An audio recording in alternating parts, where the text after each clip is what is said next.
there, welcome back to my channel. My name is Shelby and today I'm going to be doing my weekly reading wrap-up from July 29th to today, August 4th. In the last week, I read a total of 8 books. I read mostly thrillers, but I did read a few romance as well. Like always, I will link all these books down below. I'd love to hear if you have read them, and let's get right into it. The first book that I read is Idol by Kristen Callahan. This is the first book in the VIP series. This is a rock star romance, which is a little bit out of my element, but I have been reading a few of those lately. And I've heard so many good things about this book, so I definitely wanted to give it a try. This is about a girl named Libby who she lives on her own in her parents' old home.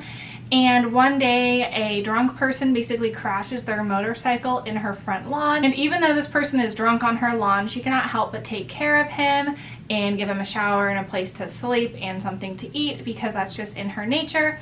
And she quickly learns that this stranger is her new neighbor, so she's kind of shaking her head that she's stuck with this drunko. And they actually end up becoming friends. He really grows on her. And she learns that his name is Killian, and yeah, they just have this really good banter back and forth. They have a lot in common, and they actually have some romantic chemistry. But she suddenly learns that Killian is a famous rock star, which she had no idea. She didn't recognize him, and he's due to be back on tour ASAP. And since Libby also plays an instrument, Killian invites her to join him on their tour. And for some reason, she agrees to go on this tour, and it definitely gets really complicated, and it is their romance. It's also about the band's dynamic. I know that the subsequent books in the series is about each of the members, I believe. So we definitely get to learn a lot about Killian's band and all that while getting the romance between him and Libby. I really liked this romance. I really thought their romance was believable. I wasn't a huge fan of the very beginning, like when he crashed on her lawn. Not that I didn't like that scenario, it's just I didn't really like how there wasn't a lot of build-up, and I didn't really get a lot of character development of either of them. It was kind of just really abrupt. But even still, I really liked it, and I ended up giving it 4 stars. The next book that I read is False Step by Victoria Helen Stone. I'm so happy I got to this one because I've been wanting to get to it. I had it in my summer TBR video. And this is about a married couple named Johnny and Veronica. Their marriage is kind of on the rocks, but they're kind of trying to get through it and manage it because they do have a child together. And one day Johnny is on a run in the forest and with his dog, and he discovers a little boy who's 3 years old who has been missing for days, and he just happens to find this boy, and he gets put on the news for finding this boy and being a new hero. And Veronica learns about what happened on the news. She doesn't actually learn from Johnny. He doesn't reach out to her or anything, and it kind of puts their marriage and their family in the spotlight, and Veronica just wants to get it over with because she has secrets of her own and she's worried about them coming out, and so she really doesn't want their family to be in the spotlight. And then police decide that the boy was actually kidnapped and he wasn't just lost, and so they keep getting questioned by the police, Veronica and Johnny, and all these secrets of their marriage start to come out, and there's twists and turns, and I really enjoyed this one. It was a really good thriller, and I always enjoy Victoria Helen Stone's writing. I gave this one 4.5 stars.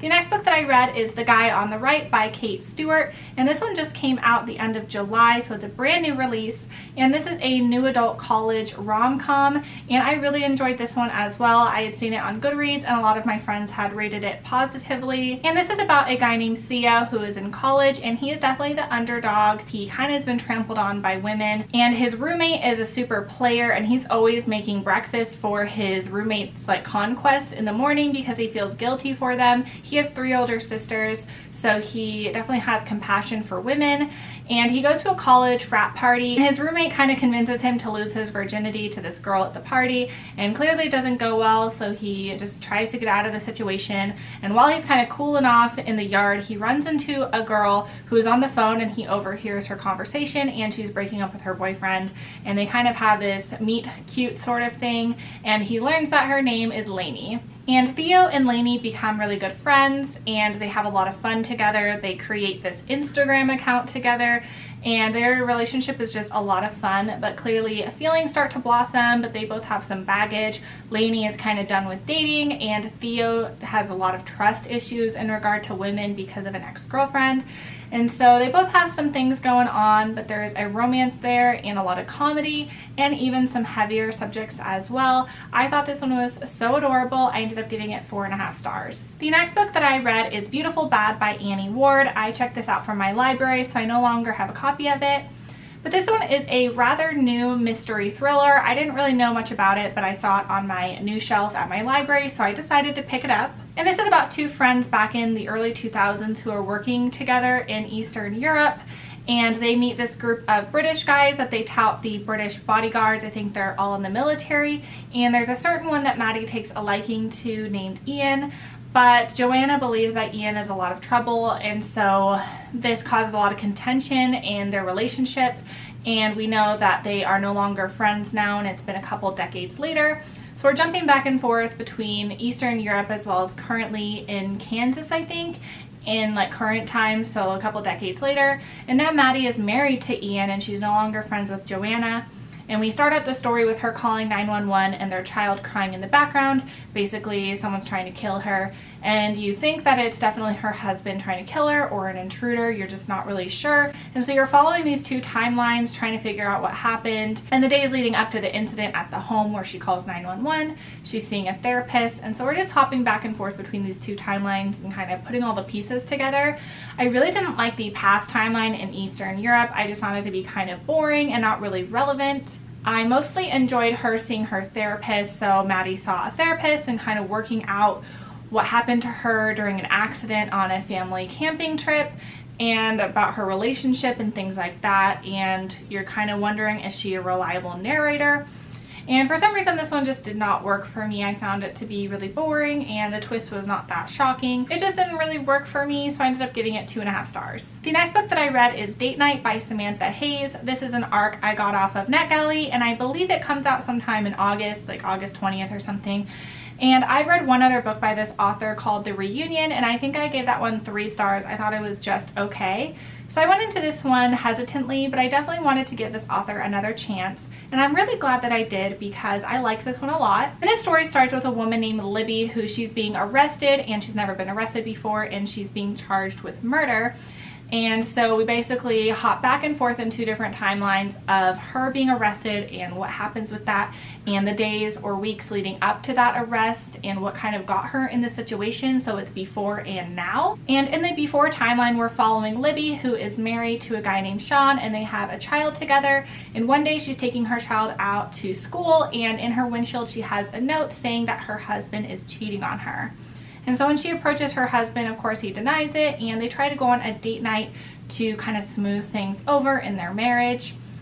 But when they come home from their date, their babysitter is not there anymore. Their child is tucked into bed, but the babysitter, Sasha, is gone. She's a teenager, and all her belongings are all still there, including her phone, which is really suspicious. So they call the police, and the police start to investigate what happened to Sasha. And it's definitely just about the dynamics of this marriage between Sean and Libby, as well as this young girl named Sasha. And a lot of secrets and lies happen. And like I said, it jumps back in perspective from before and now. And I found this one to be really good, and I liked the twist. I wish the ending was a little more closed or a little more fleshed out. I feel like it kind of was left open-ended. But other than that, I really enjoyed it, and I gave it 4 stars. The next book that I read is Baking with a Rock Star by Jasmine Miller, and this is the first book in the Brooksville series. This is another rock star romance, but this one is definitely on the sweeter side. This is about a single mom named Charlie. She's in her 20s, and she has a little girl named Mira, and she experiences some pretty tragic events where she lives in New York, and her grandma's best friend Hannah offers to house her in California and kind of give her a fresh start. So Charlie and her daughter move to California and move in with Hannah, and Charlie decides to open her own bakery, so she's working really hard to get that set up. And her and Hannah are actually staying in her grandson's house. Hannah has this grandson who's out of town, and while he's gone, they're staying in his home. But he arrives home earlier than expected, and he kind of surprises Charlie, and they have this really funny encounter. But it turns out this grandson is actually a famous rock star named Hudson Mitchell, and it really takes Charlie by surprise. He offers to help her setting up the bakery on one condition, that she is his muse, because he needs some help with some song inspiration. So they have this kind of transactional relationship, but he's super sweet, kind of the boy next door, and he takes an interest in her. She has a lot of baggage, and so does he, and so it's a really complicated relationship, but it's so sugary sweet. If you're looking for a wholesome, really sweet romance, I think this would be for you. There's not a lot of angst in it, and it was really refreshing considering I do read a lot of romances with anger and angst and things like that, and this one was not that way. This one was definitely just really breezy and really sweet. I also enjoyed the ending, so I'd highly recommend this one. I gave it 4 stars. The next book that I read is The Lost by Natasha Preston. This is a YA thriller. I was recommended this by Jacqueline over at Weeby Bookin', so thank you so much, Jacqueline, for this recommendation. This is about a small town of about 5,000 people, so everyone knows everyone, and within the last year, 11 teenagers have gone missing. They have been labeled as runaways, so the police have not really been looking into their disappearances because they think it's by choice. But there are these 2 high school teenage girls named Hazel and Piper, and they want to investigate what happened to these missing teens, and so they kind of go on a wild goose chase to discover what happened. But this gets Hazel and Piper into a lot of trouble. They end up getting into a couple college boys' car. I think their name are Owen and Caleb, and they bring them back to their hangout spot, which is a renovated barn, and it turns out to be a house of horrors, and the 2 girls get locked up in this kind of area with lots of rooms, and it is just a lot of torture things, and it takes a really dark twist, and they find all the missing teens basically in this building, and these college students are torturing people for who knows what reason, probably mentally insane. And so we're basically following this and all these teenagers and their dynamics together here in this house of horrors, and them dealing with all of the torture things. And I was enjoying it even though it's super far-fetched, but the ending for me was just so unbelievable and so ridiculous. I had to bump down the rating, so I ended up giving it 3 stars. And then the last book that I read this week is Don't You Cry by Mary Kubica. I actually just finished this one not too long ago, and this is a first time for me reading Mary Kubica. She's a really popular author, and so I'm so happy I finally got to one of her books. This follows 2 different timelines. The first is Quinn. She's a young woman who lives in Chicago with her roommate Esther, and one night she discovers her roommate is not home and she's missing. Her window was left open and her phone and belongings were left at the house. So she's kind of wondering where she is, but she tells the police and they don't really take her seriously. So she decides to search on her own what could have happened to Esther, and she starts to discover that she didn't really know her roommate as well as she thought she did. And the second timeline is about an 18-year-old boy named Alex who lives in Michigan, so the other side of Lake Michigan. And he works in this little cafe, and his dad's an alcoholic, so he's kind of skipped out on college to take care of his family. And he becomes enamored with this young woman who is at the cafe, and she keeps sitting by the window. She has really beautiful hair, and he kind of nicknames her and kind of becomes obsessed with this woman. And she's older than him, and you're following these 2 timelines, and you're wondering if the missing roommate is the same girl that is in Michigan. And we're basically following these 2 timelines to just try to put the pieces together.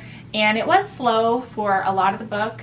I didn't really like Alex's perspective that much. I didn't find it that compelling. I much preferred Quinn's perspective, but I still really enjoyed it. I liked the twists and turns and how fast-paced it got at the end. It was a really quick read, and I ended up giving it 3.5 stars. So those are all the books I ended up reading this past week. I would love to hear if you've read any of these, what your thoughts are. I will link them all down below, and I will see you guys on my next one. Bye.